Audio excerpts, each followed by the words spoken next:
Earlier, I spoke to the President of the UN General Assembly, Dennis Francis, about what we can expect in the coming days. Thank you very much for joining us on BBC News, President. This is obviously a very busy week at the General Assembly, but also special summits on the SDGs, global finance, UN Security Council is meeting as well, high-level health meetings. But leaders of some of the most powerful countries have chosen not to attend: France, the UK, India, China, Russia. Do you consider that a snub? No, I don't. I don't at all. Of course, we hoped that the House would be full, but we appreciate that leaders may have other pressing matters that require their attention, and I'm sure the views and perspectives of those countries not led by heads of state and or government will be expressed and represented by their heads of delegation. But if you have only one of the 5 permanent members sending their leader here, does that raise legitimacy issues about the UN? No, it doesn't, because the permanent members have a special status in the context of the Security Council. The business we are discussing this week, while peace and security is high on the agenda, of course, it expands well beyond the Security Council. This is the SDG summit today. It's the broad strategic plan for lifting people out of poverty and hunger, for making the world more just, safer, more productive, for treating with human rights abuses wherever they are, for treating with the issue of violence against women and girls, for example.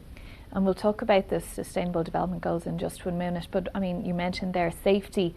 You have the issue of one member, Russia, invading the sovereignty of another nation, Ukraine, and many would say the UN in all its actions has been somewhat powerless to stop that. Of course, the UN is not at all happy or pleased that the hostilities continue in Ukraine. We wish that it would end sooner rather than later, and that lives can be saved. And we hope that the combatants will observe their international obligations, particularly with respect to the use of certain kinds of weapons, namely cluster munitions.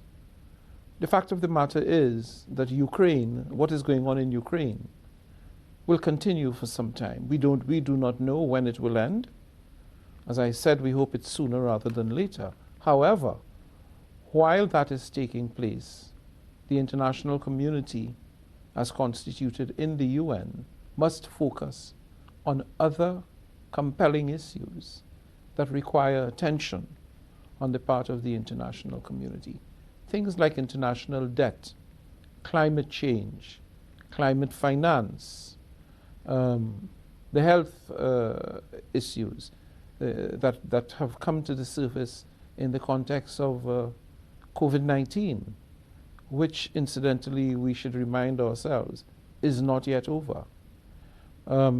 So the issues on the table are issues that are live issues and important issues for countries across the spectrum.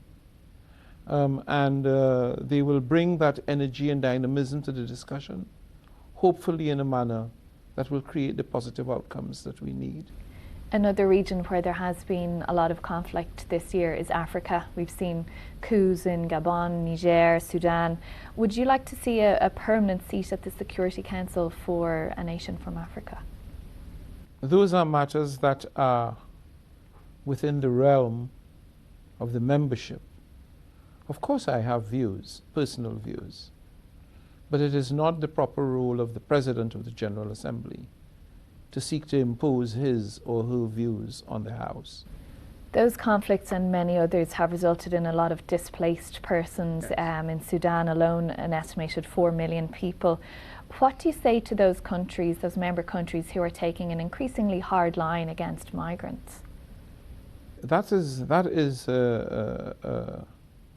an unfortunate course of action, because these are people who are desperately in need of help, support, and relief. It is not a choice that they have made, per se, to leave their homelands and seek refuge elsewhere. One of the big and practical preoccupations of the United Nations is that in humanitarian circumstances, we need to reach out and assist others who are in desperate need of help. And the disruption that has resulted from these conflicts mean that people are in extremely vulnerable situations. They need support and assistance. And so I would ask those countries to rethink those policies and to admit and support. We saw it magnificently done with Ukraine, for example, when the war first started. Many Ukrainian citizens crossed the border into neighboring countries where they were welcomed, they were given food and shelter. I gather that in many cases, they have been integrated into the school system so that kids can go to school. That's the kind of support and help and disposition that we hope will be replicated in all theatres of the world. And many of those issues are the Sustainable Development Goals as well. If we could just talk about that, given the special summit is on today. Yes. The progress is not what anyone would like. Do you think you can make that up in the second half? Absolutely. Because the human spirit, when it decides to take action, takes decisive action. We've seen it over and over again. But more than that, what really is required is the political will to act, to deliver the SDGs. It cannot be acceptable in the 21st century that 1.2 billion people live in abject poverty in the midst of so much wealth. Wealth is important, it's critical. We need to create wealth. Economies need to create wealth for growth, for jobs, for sustainability.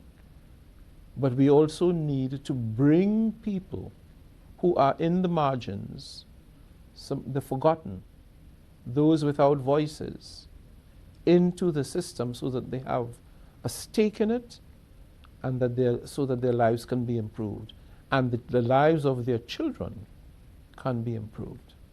Otherwise, we would have failed.